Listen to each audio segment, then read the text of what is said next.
Welcome to 7 Advanced Tips for Every Mavuika Main, the series in which we take a character and explore very detailed techs and ways to min-max their gameplay and builds. In today's episode, I'll start with a few techs aimed at improving Mavuika's damage. But later on, I want to answer two questions that I've seen being asked a lot, and that's regarding her teammates' builds and a free-to-play weapon. So, after testing Mavuika non-stop since release and having lost brain cells trying to make sense out of Chinese TC, I finally have a good understanding of Mavuika's combo selection, and I will try my best to explain how to properly execute her on-field time with different characters and with different reactions. It wasn't easy to understand everything at first, but I have one trick that will probably clear it all for you as well. One thing I also want to do is test at least the most important combos in environments with higher ping and without our premium 5-star options. I know many of you are in that situation. Let's cover her most popular team first, which is also the one that gets misplayed the most. And the reason why is pretty clear, and it has to do with the way Mavuika applies Pyro, which is following a standard internal cooldown, meaning that no matter what action is performed during the burst, it will actually apply Pyro for auras or reactions every 2.5 seconds and 3 hits. And that means that at one point, these two rules happen together and make Mavuika apply Pyro back to back, often ruining melts.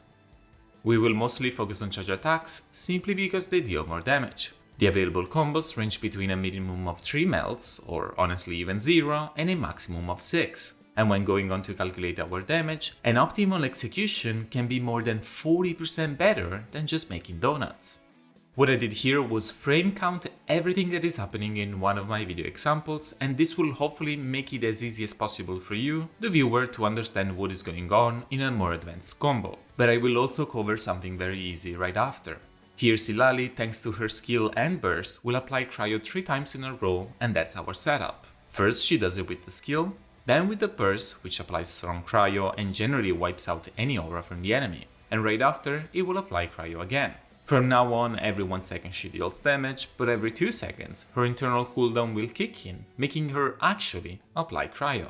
What we want to do is utilize the first cryo app for Mavuika's burst, and match every time she applies cryo with a melt from Mavuika. And to make this even stronger, we won't simply melt her charge attacks, but also 2 charge attack finishers. This right here simply have a higher multiplier and it will pay off on our melts. The rotation is overall very simple, but you want to delay Silali's on-field time after the burst just briefly if you're on very low ping. Do not spam your switch right away.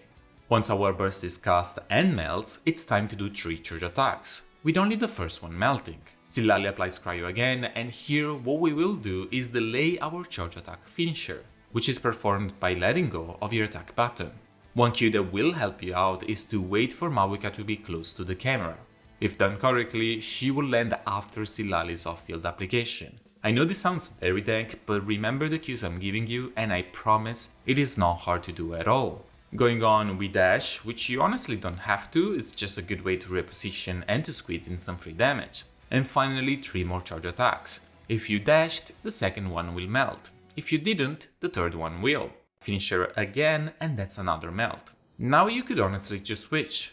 We got our 5 melts, and as you can see, every Silali application was matched with a melt right after. And not only that, half of them were charge attack finishers.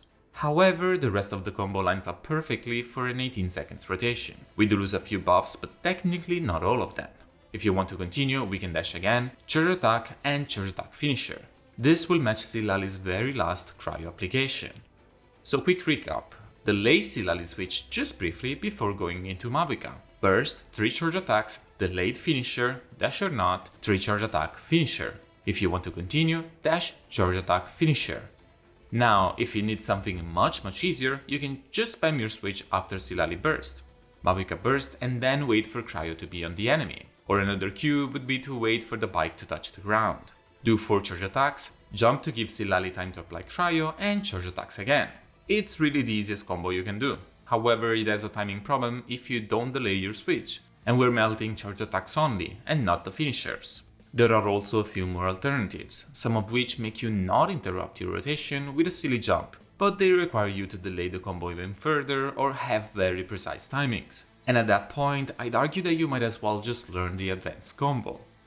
Regardless, these combos are still quite better than a bad and mindless execution. And by the way, You know what else we could do with all the frame counts I just showed you? We can finally shed some light on various questions that I've seen being asked a lot. For example, how does the Obsidian Codex set work on Mavuika? When do our burst and banned buffs expire? And between Silali and Shilonen, who should we give Cinder City to for best results? Answering the first question, the way Obsidian Codex works on Mavuika almost makes me feel like she could get a signature set eventually. Many think that it's her skill that triggers the effect, but in reality the burst does it by itself. It stops Night Soul points consumption, but gives her 10 points and doesn't stop the consumption right away, because the effect gets activated even if that's the only thing I cast. But this means that we barely have 6 seconds of increased crit rate, while the burst lasts 7. In fact, our combo loses the crit rate benefits around here. But what about the extra multipliers granted by the burst and Bennett's buffs in the same combo? Our burst simply ends here, after the second melted charge attack finisher, which opens up for the possibility of switching out, as I said earlier, while Bennett ends here, almost up for the entire duration. Now, we have to wonder about Shilonen and Silali, and most importantly, what artifact set should they have? I believe Silali to be the general better Cinder City holder, because she needs the energy and because she will buff herself together with Mavuika. The damage of her burst, in my opinion, should not be ignored. On the other hand, Shilonen does not need energy and could run sets like Archaic Petra or even Instructor. However, the uptime of these sets can be very bad. But who cares about uptime?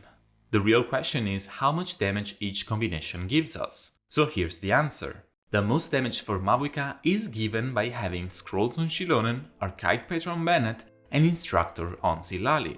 However, each option I'm showing you here has its problems. For example, Shilonen can be already quite unreliable by herself when using the Petra set. The shard will often spawn close to where you dash, if not directly on you, but certain enemies might make it totally unreachable.